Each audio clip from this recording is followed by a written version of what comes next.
sedikit lelah. Tolong jangan mempersulitnya, ucap Bang David dengan sopan. Tanganku masih digenggamnya, sehingga aku berdiri sangat dekat dengannya. Elia minta maaf kepada calon istriku, tegas Pak Russell dingin sekali lagi. Bang David terdiam melihat raut wajah bosnya dengan kaku.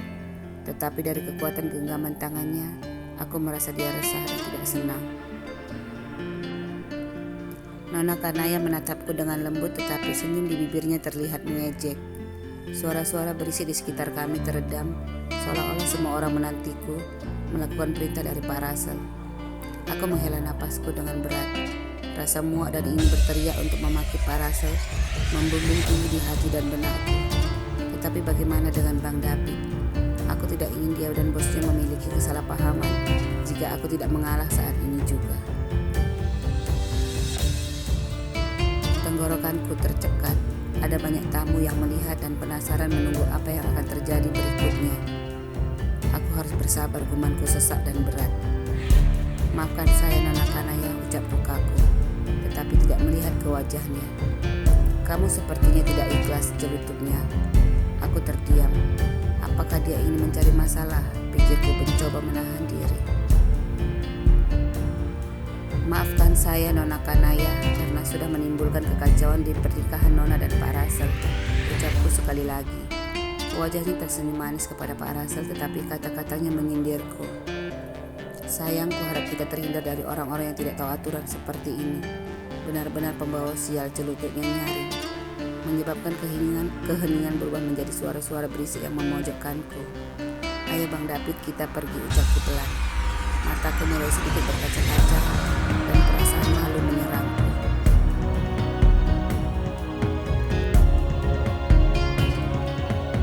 Wanita seperti itu tidak patut berada di tempat ini. Bisa barabe jika kita ketiban sialnya, ucap seseorang membuat telinga dan hatiku menjadi panas. Bang David menarik napasnya dengan kasar, lalu gelisah menarikku dan langsung membawaku pergi. Maafkan aku Elia, ucapnya dengan suara tertahan. Tidak apa-apa, bisiku pelan dan tertunduk. Aku tidak ingin Bang David melihat air mataku yang terjatuh. Ini Elia, ucap Bang David memberikan tisu kepadaku.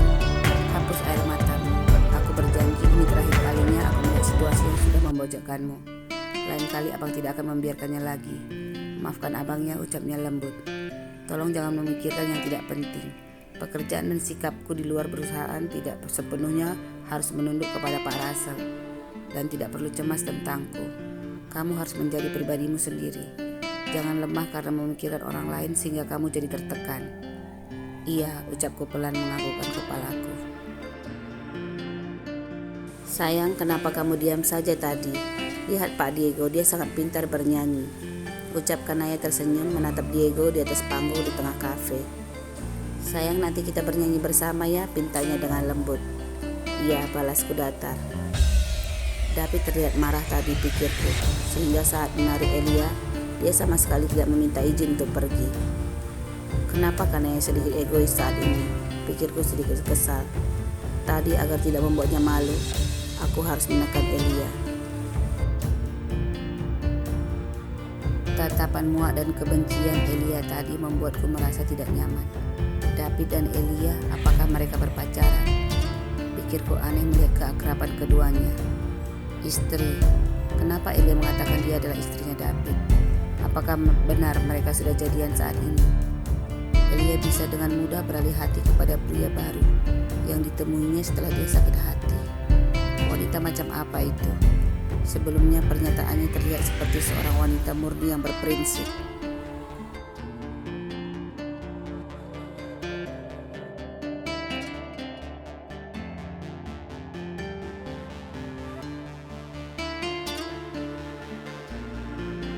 Penampilan apa itu? Terlalu menantang, pikirku kesal. Apakah itu untuk merayu David? Wanita yang sifatnya berubah-ubah. Tidak bisa dipercaya, gumanku masih tidak menyangka. Elia sangat jauh berbeda. Dari wanita manis dan polos, tetapi hari ini bisa menjadi wanita cantik yang menggoda.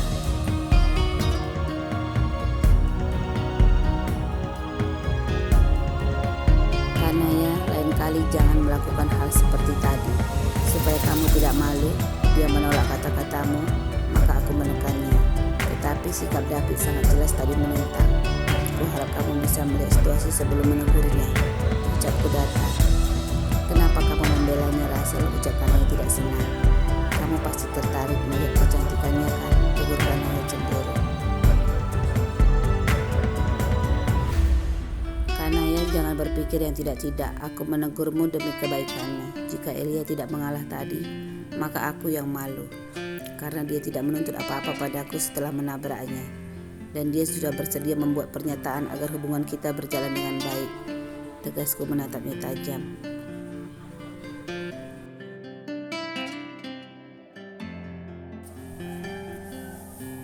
Sudahlah, tidak usah dibahas lagi Kanaya. Orang-orang akan heran melihat kita berdebat. Aku harus menyapa rekan bisnisku sebentar. Ayo kita ke sana, ucapku menunjuk ke sebuah meja di mana orang-orang di meja melambaikan tangannya memandang dan memanggilku.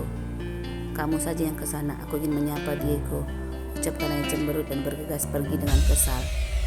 Aku sedikit heran melihat tingkahnya hari ini. Biasanya dia sangat lembut dan penurut.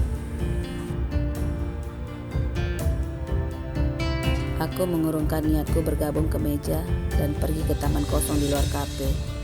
Aku ingin menelpon David dan ingin dia melakukan sesuatu. Halo Pak Russell, ucap David datar saat menerima panggilanku. Dari nada suaranya aku merasa dia tidak senang dengan tindakanku terhadap Elia.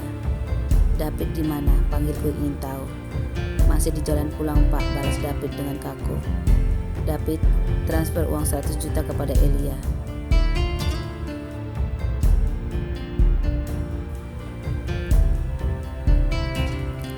Baik Pak, balas David dengan cepat.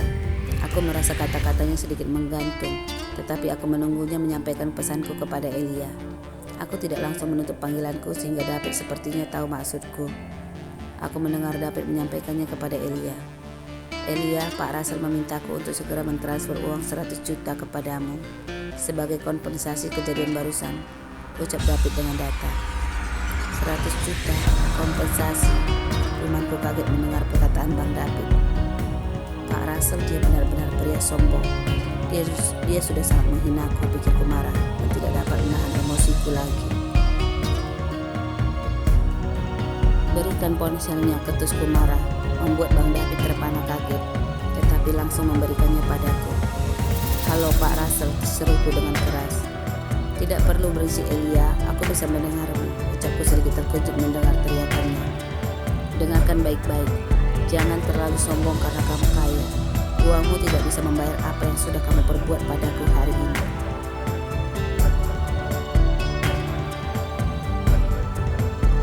Ingat Russell, sebelum aku melaporkan kembali kejadian yang sudah tidak adil bagiku saat ini ke kantor polisi, maka jaga mulutmu dan tidak menganggap remeh padaku, ucapku marah sekali. Uang 100 juta sebelumnya bisa kujadikan bukti sebagai senjataku. Aku akan membuat berita dan melapor ke polisi karena kamu ingin aku tutup mulut dengan imbalan 100 juta. Jadi jangan sombong dengan uangmu. Makan saja semua kekayaan yang kamu miliki. Aku tidak butuh. Kamu adalah pembawa sial yang sebenarnya. Jika sebelumnya kamu dan istrimu mengatakan aku pembawa sial, maka tidak mungkin kamu bisa berbaikan sekarang ini setelah aku memberikan pernyataan di depan umum. Tidak akan ada pembawa sial yang akhirnya bisa berbalik menolong orang lain. Tetapi kamu sudah 2 kali menjadi pembawa sial di dalam hidupku. Kurang ajar, teriakku marah. 2 kali aku bertemu denganmu, keduanya membuatku sakit, teriakku benci. Jangan sampai aku melihatmu untuk yang ketiga kalinya.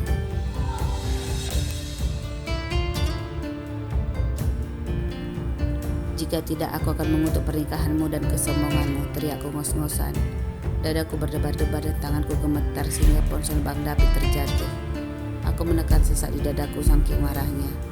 Elia, tenanglah, jangan terlalu emosi, seru Bang David buru-buru memarkirkan mobilnya di jalan dan berusaha menenangkanku. Aku sangat membencinya, teriakku tersedak tangisku.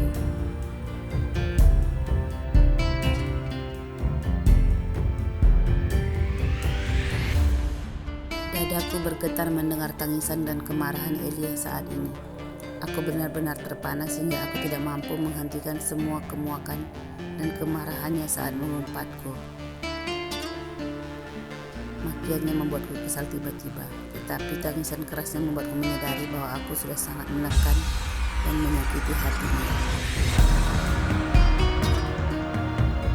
Pembawa sial, sudah 2 kali dan jangan sampai terjadi yang ketiga kali. Ucap Elia membuatku malu dan menyesali telah pernah mengucapkan kata-kata itu padanya.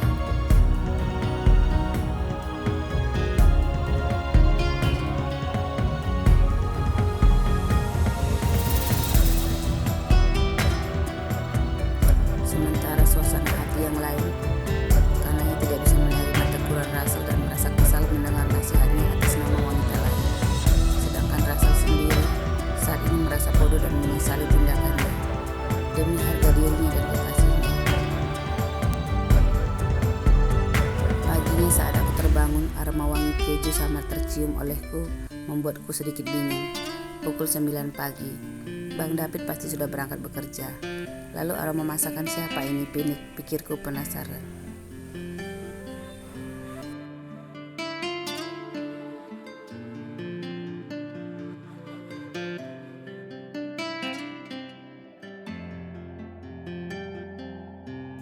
Terima kasih Bang, ucapku senang. Kenapa belum berangkat bekerja, tanyaku heran. Iya, Abang sengaja minta cuti tiba-tiba agar bisa menemanimu kemanapun kamu suka hari ini, ucapnya menghampiriku. Benarkah, ucapku kaget. Ya tentu saja, Abang kelihatan gak di depanmu, ucapnya dan bertingkah seolah-olah mencari seseorang. Elia, Abang juga tidak senang dengan tindakan Pak Russell kepadamu tadi malam. Tetapi sudahlah, kamu sudah sangat mantap membalasnya. Pak Russell mungkin sedikit kesal hari ini karena aku tidak masuk. Dia pasti mengira aku mendukungmu dan akan terlihat jelas dari tindakan tidak masuk kerja Abang pagi ini. Tetapi biarlah, no problemo, Abang jarang sekali libur. Jadi alasannya juga ada kan, dan sudah klop, ucapnya tersenyum nakal.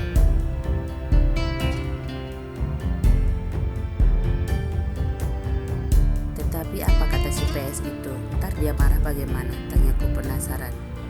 PS? Siapa PS? Tanya Bang David bingung. Itulah si Russell, si pembawa sial, ucapku santai. Bang David jadi tertawa dengan keras. Ya ampun Elia, kamu sangat manis, mengatakannya, ucapnya tertawa dengan keras.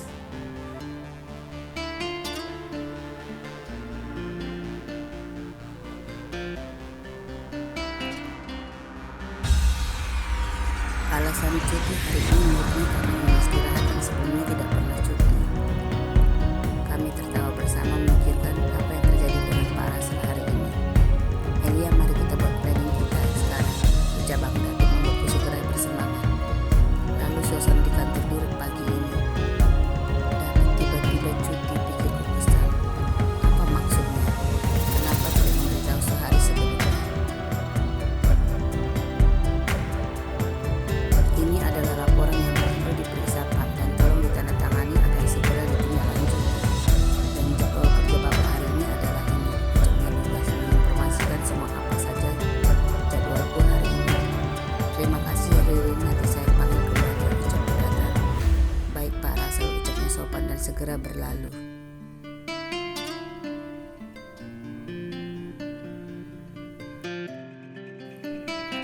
Elia, sial, benakku benar-benar tidak bisa menghilangkan beberapa kalimat kemarahan darinya. Sebelumnya dia mengatakan aku manusia langka yang sombong, dan tadi malam jangan sampai bertemu untuk ketiga kalinya, umpatnya marah. Apa-apaan ini? Kenapa seolah-olah aku merasa janggal dengan kata-kata jangan sampai ketiga kalinya? Memangnya dia siapa? Kenapa kalau bertemu tanpa sengaja? Apakah nanti terjadi hal yang akan membuatnya sial? Setelah melihatku, pikirku mandek.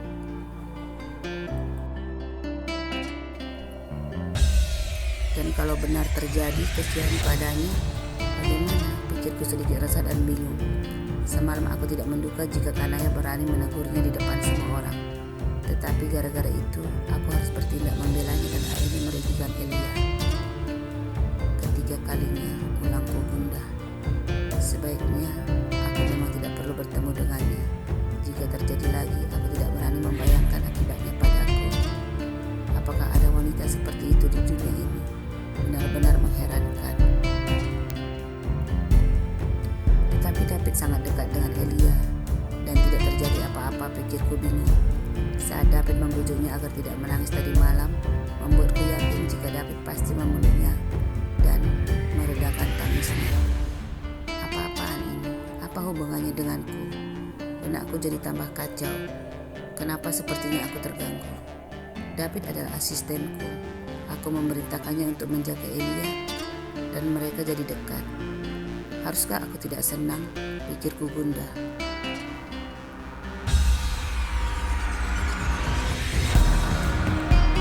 Aneh, kenapa aku jadi penasaran tentangnya?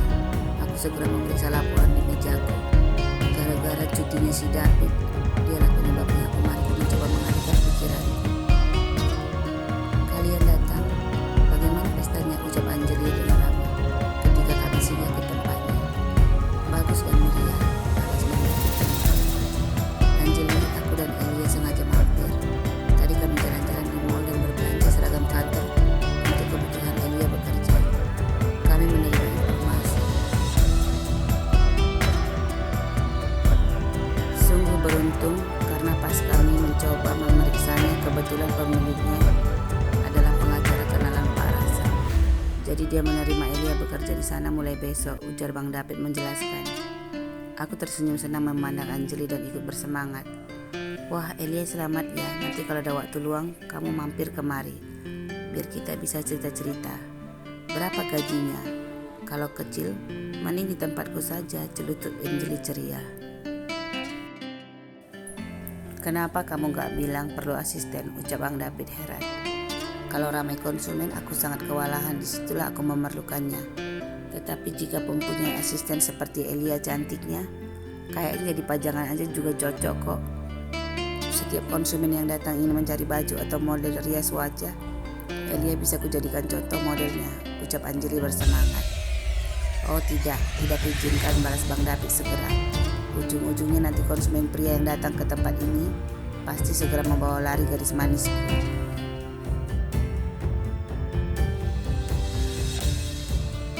Sudah, itu tidak cocok untuknya, tegas Bangdapit. Dasar buaya, kamu yang ingin sendiri memakannya kan, celututnya mengejek Bangdapit. Jangan menuduhnya tidak-tidak Anjali. Aku adalah pria murni, pendiam dan culun, ucapnya sok imut. Sehingga kami bertiga jadi tertawa melihat mimik wajahnya yang dibuat-buatnya.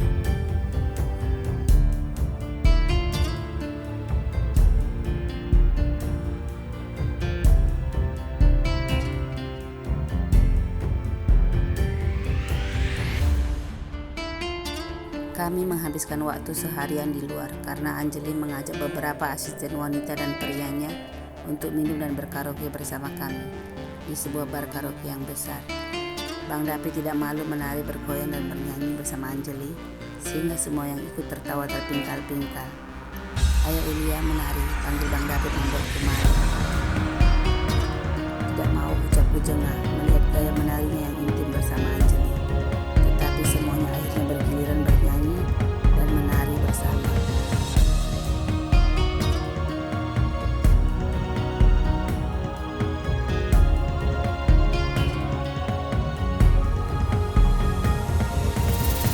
Saat berpisah pukul 11 malam, Anjali sedikit mabuk dan berusaha menahan kami. Baby David, biarkan Elia pulang diantar oleh asistenku, ucapnya manja menahan Bangdapit. Aku besok pagi harus mengantar Elia berangkat bekerja. Besok hari pertama yang tidak boleh terlambat dan aku juga harus bekerja. Malam minggu nanti kita sambung, janji Bangdapit. Benar ya, janji. Cium dulu, pinta Anjali dengan manja, membuat kami terkekeh melihat tingkahnya. Bangdapit segera mencium pipinya. Baiklah, kalian cepat pergi dan Elia, kamu harus ikut juga. Malam minggu nanti, ucapnya mengingatkanku. Di saat David membukakan pintu mobil untuk Elia, lalu David bergerak menjalankan mobilnya perlahan. Pandangan mata yang tajam milik Russell yang tidak jauh dari mereka berhenti lama memandangnya. Sayang, itu David dan Elia kan? Apa mereka berpacaran? Tanya kanannya tiba-tiba. Aku tidak tahu.